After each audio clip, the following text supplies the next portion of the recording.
Hello friends, welcome back to Rajunotes channel, your weekly current affairs updates news portal. This week we will do the current affairs update from 25th of December to 1st of January 2022. So right at the outset, wishing you a very happy new year 2022, and I hope that it is nothing like past 2 years and we get some good news.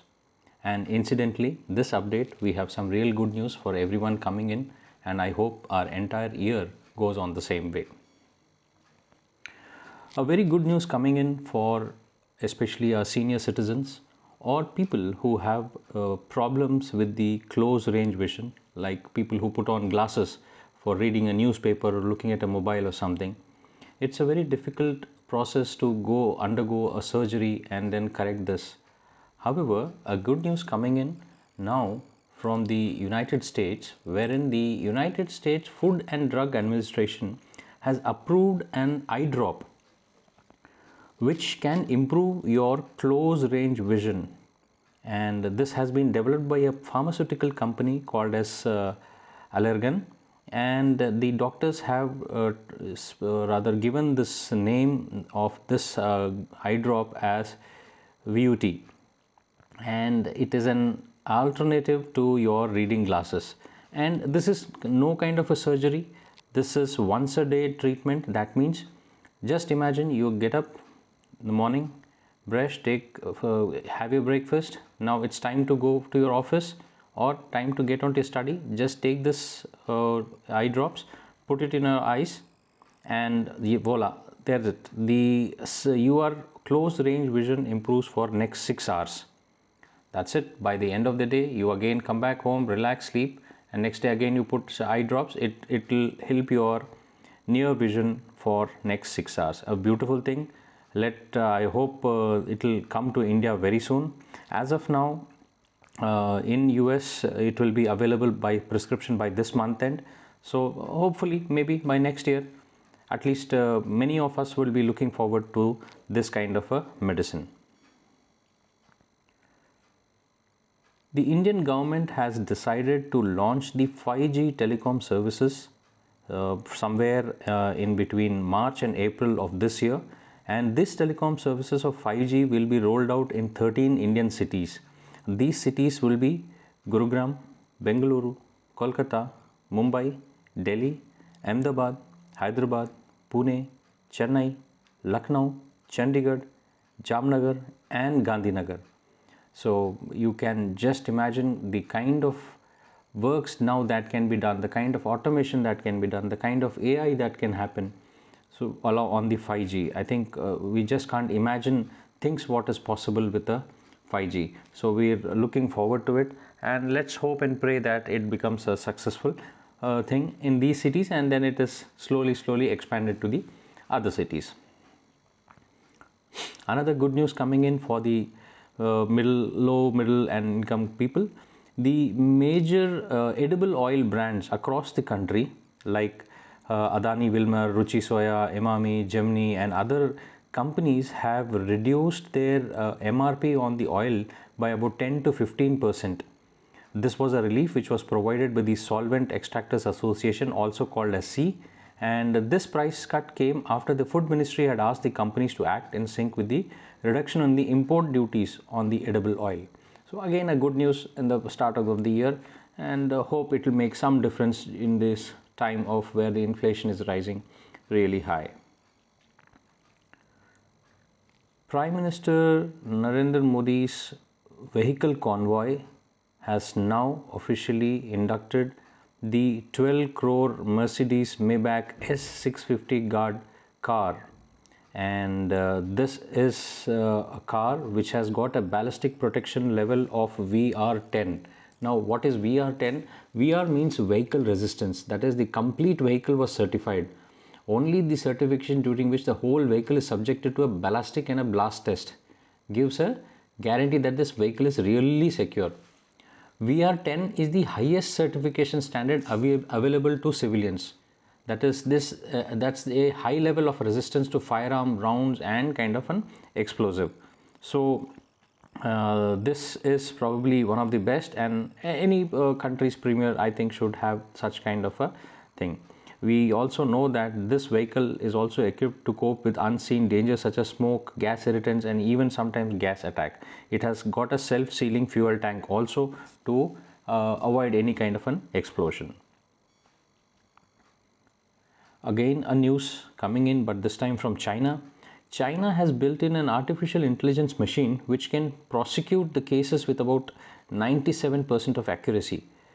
The scientist at the China's artificial intelligence agency, as Shi Yong, had reportedly fed about 17,000 cases for a common crimes which happened from 2015 to 2020. So he took a database of about 5 years, fed it into a artificial intelligence system, and then he processed, or rather he pressed charges, and the artificial intelligence system had prosecuted the case, and it not only prosecuted, and it was also now able to press charges also with about 97% of accuracy. It's a good thing. Maybe it will reduce a load onto the ever pending huge pile of the cases which are there. But this thing also leads to a controversy that can AI replace the human expressions or human intentions and human feelings. That is a big question mark and is a debatable mark. But maybe this is the first case which is coming up, so maybe some kind of thing of this thing in a small can certainly be tried to settle the smaller disputes. Virender Singh Pathania took over the charge as the new Director General of the Indian Coast Guard this week. Pathania is an alumnus of the Defence Services Staff College, Wellington, and the National Defence College, New Delhi. And he replaced K. Natarajan, who served as the ICG chief who was there as a ICG from 1st of July 2019 to 31st of December 2021. The Director General Virender Singh Pathania is a qualified helicopter pilot. A very old story from China. China has this habit of marking maps as per its own convenience, taking Indian territories, especially that of Arunachal Pradesh, including it into China, and then releasing maps. Sometimes China does change the names of the places which are in the border area into their own claims, then take out a kind of a gazette notification and issue it again to India, saying that this is my place, this is our place. So such an act had already happened again this time, this week, and China says that it has standardized name of 15 places in Arunachal Pradesh in its own language, and this was vehemently opposed, and India has given a clear-cut message to China that Arunachal Pradesh will always be an integral part of India, and just by China giving some names to it in their own language does not change the fact that it is an Indian territory. China has attempted such thing in 2017 also, but nothing had happened. Last year I had covered this topic exactly on the 1st of January 2021. Again, this topic has come again exactly on 1st January 2022. India and Pakistan have exchanged the list of nuclear installations as per a bilateral agreement that prohibits both countries from destroying each other's nuclear facility. Pakistan might be doing anything and everything, but this is the one place where he did not default till date. He readily shares his details with us, and we also share the details with him. Certainly he fears an attack onto that, and this agreement on the prohibition of attack against nuclear installations and facilities was signed on 31st December 1988. So this is going on. Pakistan follows it religiously out of fear. Good for us, whatever it is, but such thing has happened on 1st of January 2022. Finally, Taliban is rather settling down with its own problems. Now it has started looking towards India. We have earlier discussed that India had sent wheat to the country. Now India on Saturday had sent 5 lakh doses of Covaxin to Afghanistan. These doses were handed over to the Indira Gandhi Hospital in Kabul, and another about 5 lakh doses will be supplied in the next week. So India is delivering lot of has rather now started again back onto the track of helping out the Afghanistan in many ways. Last month also India had delivered about 1.6 tons of medical assistance to Afghanistan through WHO.